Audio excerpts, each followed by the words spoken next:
Audiolivro A Ciência do Bom Viver, capítulo 14. O Ministério em Favor dos Ricos. Cornélio, o centurião romano, era homem de fortuna e de nobre nascimento.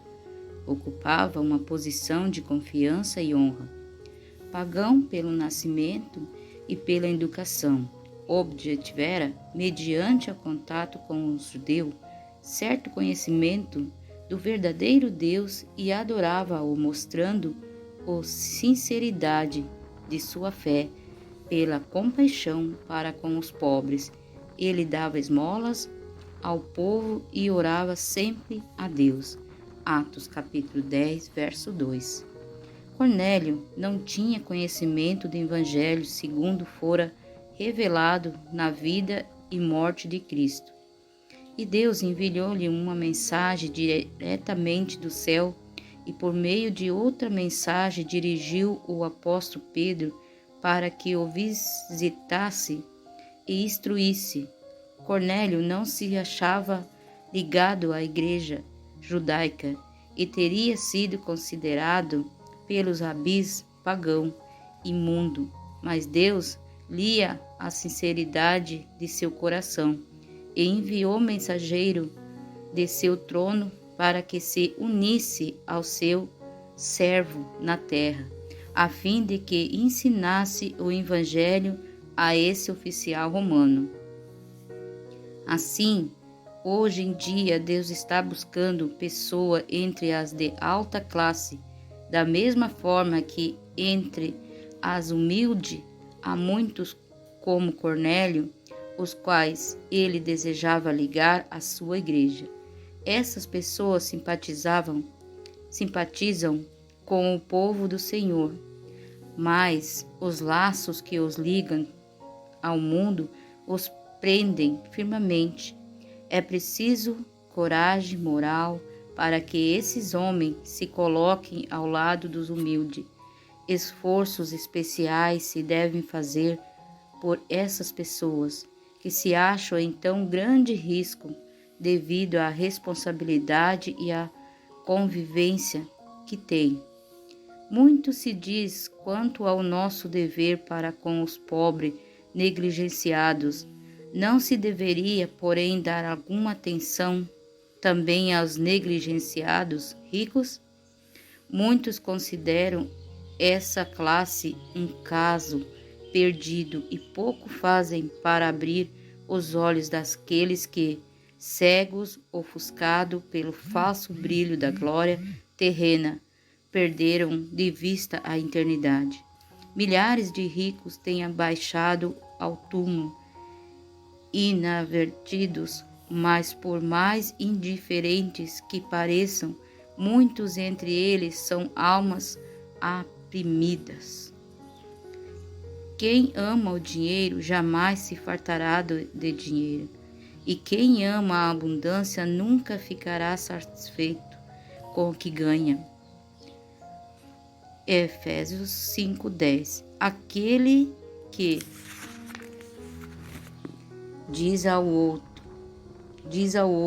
fino, você é a minha garantia, nega a Deus, que está lá em cima. Jó 31, verso 24 e 28. Ninguém o pode remir, nem pagar por ele a Deus o seu resgate, pois o preço é muito alto. Salmos 49, versos 7 e 8. As riquezas e as honras mundanas não podem satisfazer a alma. Muitos dentre os ricos anseiam por alguma divina certeza, alguma esperança espiritual. Muitos anelam alguma coisa que lhe venha colocar fim à monotonia de uma vida sem objetivo. Muitos em sua vida profissional sentem a necessidade de alguma coisa que não possuem. Poucos entre eles vão à igreja, pois sentem que obtêm pouco benefício. Os ensinos que recebem não lhe tocam o coração. Não lhe faremos nós nenhum apelo pessoal. Entre as vítimas da necessidade e do pecado, encontra-se aqueles que já possuíram fortunas. Antes, pessoas de várias carreiras e oposições diversas na vida foram vencidas pelas corrupções do mundo, pelo uso da bebida forte, por se entregarem às concupiscências e caíram sobre a atenção, ao passo que essas decaídos requerem piedade e auxílio. Não se deveria atender aos que ainda não desceram a essas profundidades, mas que estão pondo os pés na mesma vereda? Milhares que ocupam posições de confiança e honra estão condescendendo com hábitos que significam ruína para o corpo e para a alma. Ministros de evangelho, estatistas, escritores, homens de fortuna e de talento, de vasta capacidade comercial, de aptidões para ser úteis, encontram-se em perigo mortal porque não reconhecem a necessidade do domínio de si mesmo. Em todas as coisas, é necessário que lhe seja chamada a atenção para os princípios da temperança, e não de maneira estreita e arbitrária, mas à luz do grande desígnio de Deus para a humanidade. Se os princípios da verdadeira temperança pudessem ser-lhe assim apresentados, muitos dentre as classes mais elevadas haveriam de reconhecer seu valor e aceitá-los com sinceridade. Devemos mostrar a essas pessoas os resultados das nocivas complacências e diminuir as energias físicas, mentais e morais. Precisamos ajudá-las a compreender sua responsabilidade como mordomos dos dons de Deus e mostrar-lhe o bem que poderiam fazer com o dinheiro que agora gasta com aquilo que só mal lhe faz. Devemos apresentar-lhe os compromissos de abstinência total, pedindo que o dinheiro que de outro modo gastaria em bebidas, fumo ou prazeres semelhantes seja consagrado a aliviar os pobres, enfermos ou a educação de crianças e jovens, de modo a serem úteis no mundo. Não seriam muitos os que se negariam a ouvir apelos semelhantes. Há outro perigo, a que os ricos se acham especialmente expostos, e aí está também um campo aberto a médico missionário, multidões de pessoas prósperas no mundo que nunca desceram à forma comum do vício, são ainda levadas à ruína mediante o amor às riquezas. O cálice mais difícil de conduzir não é o que se acha vazio, mas o que está cheio até as bordas. É este que, de mais cuidadoso equilíbrio, necessita a aflição e a adversidade, trazem decepção e dor, mas é a prosperidade que mais perigo oferece à vida espiritual. Os que estão sofrendo revezem são representados pela sarça que Moisés viu no deserto, que, embora ardendo, não se consumia. O anjo do Senhor estava no meio da sarça. Assim, na perda e na aflição, o brilho da presença do invisível se encontra conosco para nos confortar e suster. Frequentemente, nossas orações são, entretanto, mais necessitadas por aqueles a quem foram confiadas prosperidade e influência. No vale da humilhação, onde os seres humanos sentem sua necessidade e confiam em que Deus lhe guiará os passos, a relativa segurança.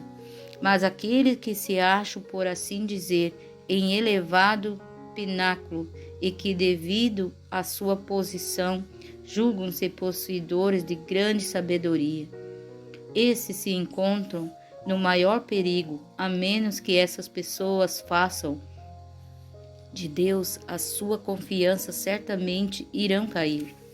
A Bíblia não condena ninguém por ser rico, uma vez que haja adquirido sua riqueza honestamente. Não o dinheiro, mas o amor ao dinheiro, e a raiz de todos os males. 1 Timóteo 6, verso 10. É Deus que dá às pessoas poder para adquirir riqueza, e nas mãos daqueles que agem como mordomo de Deus, empregando seus recursos de forma altruísta, a fortuna é uma bênção, tanto para seu possuidor quanto para o mundo. Muitos, porém, observados em seus interesses nos tesouros mundanos, tornaram-se insensíveis aos reclamos de Deus e às necessidades de seu semelhante. Consideram sua riqueza como um meio de glorificar a si mesmo.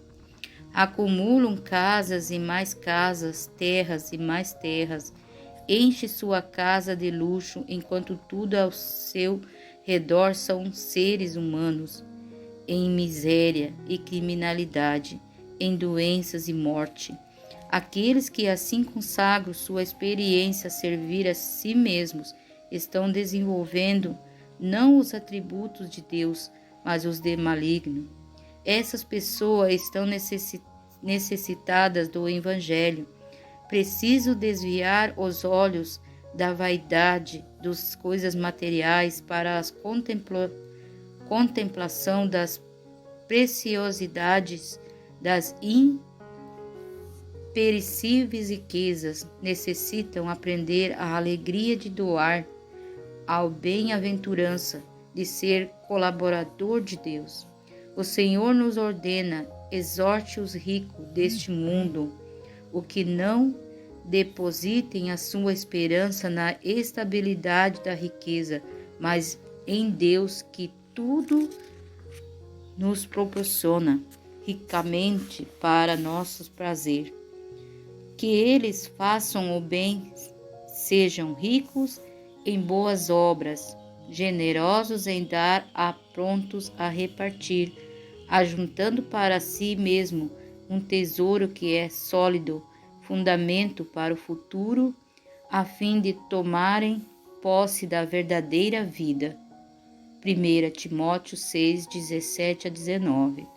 Não é por nenhum toque casual, acidental, que pessoas ricas, amantes do mundo, podem ser atraídas a Cristo. Essas vidas são muitas vezes as de mais difícil acesso. É preciso em seu favor um esforço pessoal da parte de homens e mulheres dotadas de espírito missionário, que não fracassem e nem desanimem. Alguns são especialmente habilitados a trabalhar nas classes mais elevadas. Estes devem buscar de Deus sabedoria para saber como alcançar essas pessoas, e não somente para um contato casual com elas, mas para, mediante esforço pessoal e viva fé, despertá-las para as necessidades espirituais e levá-las ao conhecimento de verdade, tal como é em Jesus. Muitos supõem que para se aproximar das classes mais altas é preciso adotar um modo de vida e um método de trabalho que se harmonizem com seus fastidiosos gostos. Uma aparência de riqueza custosas, edifícios caros, vestidos, equipamentos e ambiente, conformidade com os costumes do mundo, o artificial refinamento da sociedade de moda, cultura clássica, as graças da oratória, são coisas consideradas essenciais. Isso, porém, é um erro. O caminho dos métodos do mundo não é o caminho de Deus para alcançar as classes mais elevadas. O que, na verdade, os alcançará é uma apresentação do Evangelho de Cristo feita de modo coerente e isento de egoísmo. A experiência do apóstolo Paulo ao se defrontar com os filósofos de Atenas encerra uma lição para nós ao apresentar o Evangelho no Areópago. O apóstolo enfrentou a lógica com a lógica, a ciência.